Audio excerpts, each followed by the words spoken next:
us now is the Vice President of Policy at Advancing American Freedom, John Shelton. John, let's just start with your reaction to what we know of this deal so far. Yeah, there's a lot of confusion right now, and thanks for having me on. I really appreciate the opportunity to talk about this. There's a lot of confusion right now. As Vance was saying in the clip you played at the top, we don't have the details yet. Or in fact, maybe we do have the details, but the White House is currently denying that the various drafts that have circulated, the memorandums of understanding, are not the final deal, or not the interim deal for the ceasefire. And so, let's put this in context. President Trump has been stronger on Iran than I think any president since Ronald Reagan sank the Iranian fleet in 1988. Between the operation against Qasem Soleimani in the first admin to Operation Midnight Hammer and now Operation Epic Fury, Iran has been massively degraded. And yet, and it's not just that. It's not just been the kinetic strikes, right? It's been the Operation Maximum Pressure, the sanctions that we've put in place and kept in place that we reinstated after Biden removed them. That all has made, us have incredible gains, incredible advances that we haven't seen in decades with an enemy that has been merciless with American lives, not just on the October 7th attacks, which killed many Americans in Israel, but, around the world through IEDs put in place by their terrorist proxies. And so I think the first thing to say is President Trump has proven himself trustworthy in this space so far. That said, I think it's reasonable to be concerned about the details we've seen on this memorandum of understanding, because it looks a lot like the 2015 JCPOA that conservatives at the time lambasted that Obama had negotiated. And because the big concern here is we don't want to just reopen the Strait of Hormuz. It's an incredibly important channel. A lot of the world's economy flows through there, and it's going to matter in the midterm elections and all of that. But we have to remember the reason that we went in was not to open up the Strait of Hormuz. The Strait of Hormuz was open. The reason that we went in was to remove all capacity, not like all of the material, but then also future capacity to develop nuclear weapons that could be used to harm Americans. And we haven't achieved that so far. And it's not clear from the memorandum of understanding that would achieve that either. There's a lot of talk in the text that we've seen so far about maintaining the status quo. Well, the status quo is the reason that we went in with Operation Epic Fury, to ensure that this hostile regime could not level their nukes at us or our close allies. And so, I'm torn. I'm torn because I've seen this president do so many things that other presidents weren't bold to do in the Middle East, to go all in, to keep his foot on the neck of our enemy in the Middle East.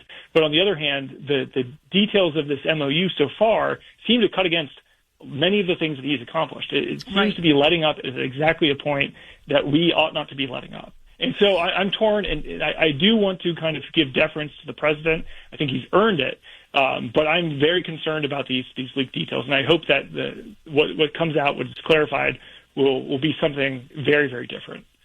I think what you're saying, you're echoing how a lot of the Iranian people feel. And when this entire thing really started, we were dealing with 30,000 or more people who were slaughtered by their own government and who really felt like a lot of this was moving in the right direction. But at the same time, something I hear from my listeners, John, and I think that, and I would include myself in this, it's more complicated than it seems when you're dealing with people who hate their government. You kind of think to yourself, okay, we'll go in there, we'll destroy some of their military capabilities, and there's enough of an uprising there. There's enough anger that some of this will take care of itself, or that we'll start to see momentum. That didn't seem to happen. I know Trump made a comment about the Kurds and the weapons that were supposed to go to Iranians. What do you make of that aspect of this, and how the Iranian people are feeling about the prospect of this deal coming together?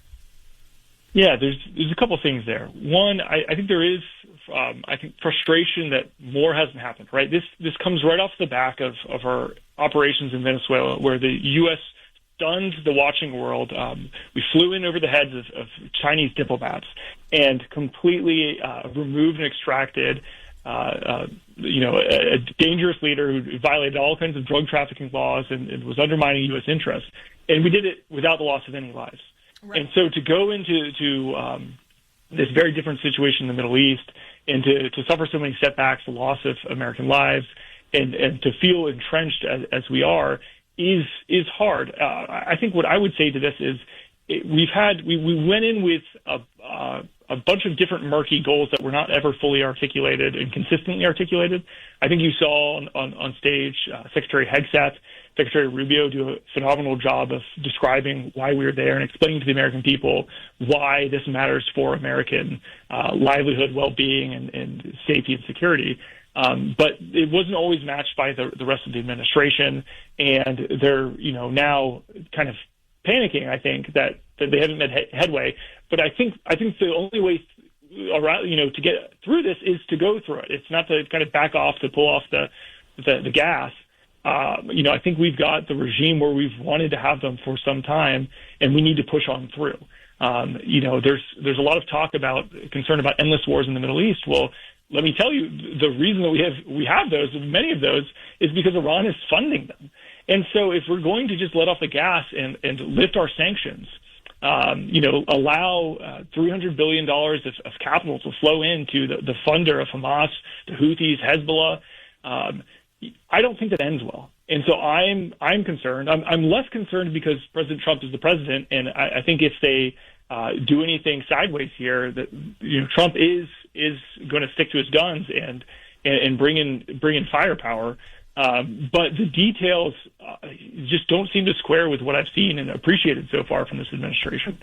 Yeah, and you just said something there that I think is so important, that these endless wars are being funded by the Iranian regime. And you also mentioned once we take out this economic pressure, that's where one of the aspects of this that I found the most concerning. And as you've said, we don't have the details confirmed yet, but this idea that we're going to get rid of the blockade when that is, I think, the only real leverage that we have against this regime is frightening. And also something that's not sitting right with me is when we're talking about the unfreezing of assets and we're getting the same spin that we got from the Obama administration, which is, well, we're not giving them that money. It's just their money. We're just unfreezing it.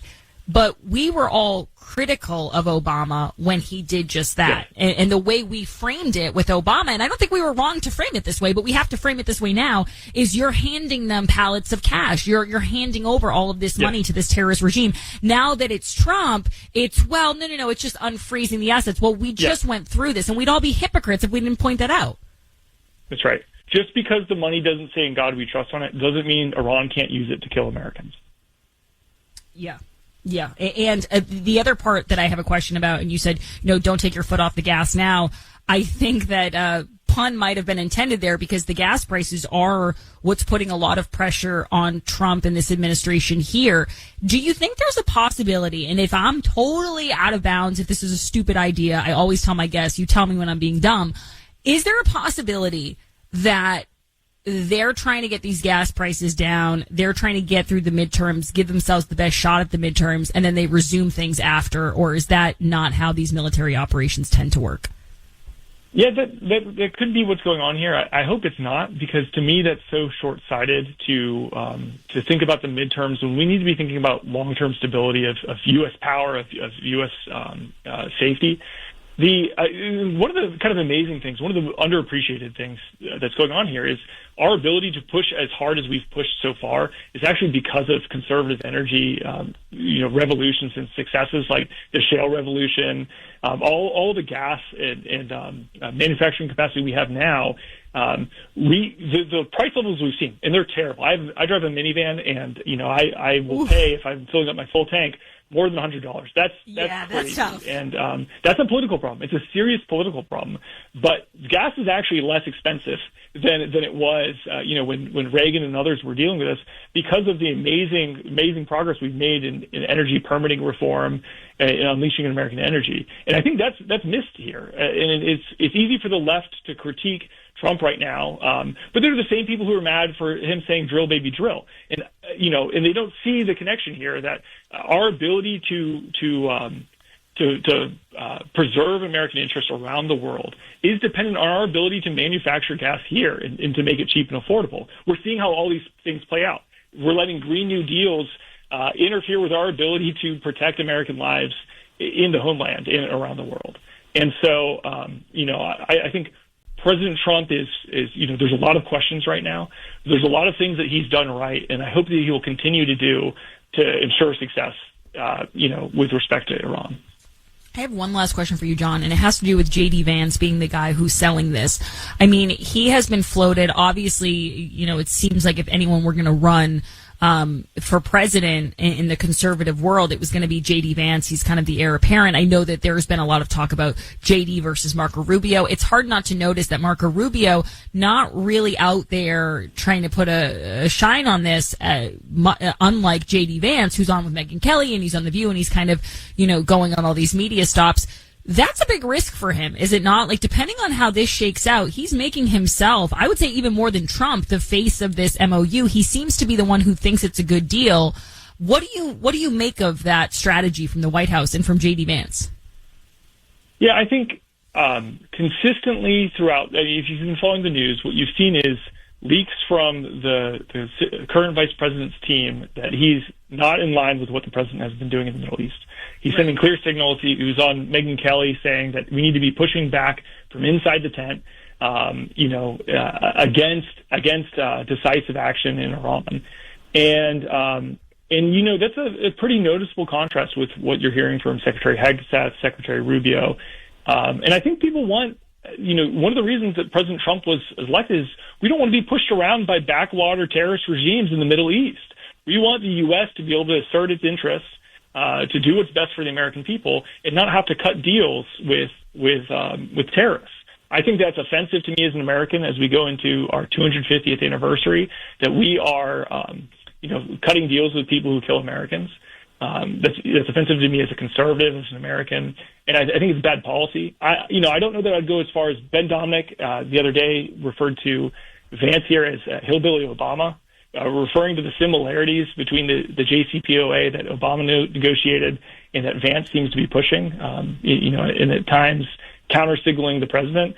I think the president is often his own best advisor in this case, and he should stick to his guns. He shouldn't let people talk him out of continuing to do what has driven him to success in his first term and in this one as well. You can definitely tell when you watch Trump right now at the G7. He's frustrated. He's tired. It's a different energy than I'm used to watching with Trump. I think this is wearing on him. I think he is getting, at the end of his rope dealing with this regime.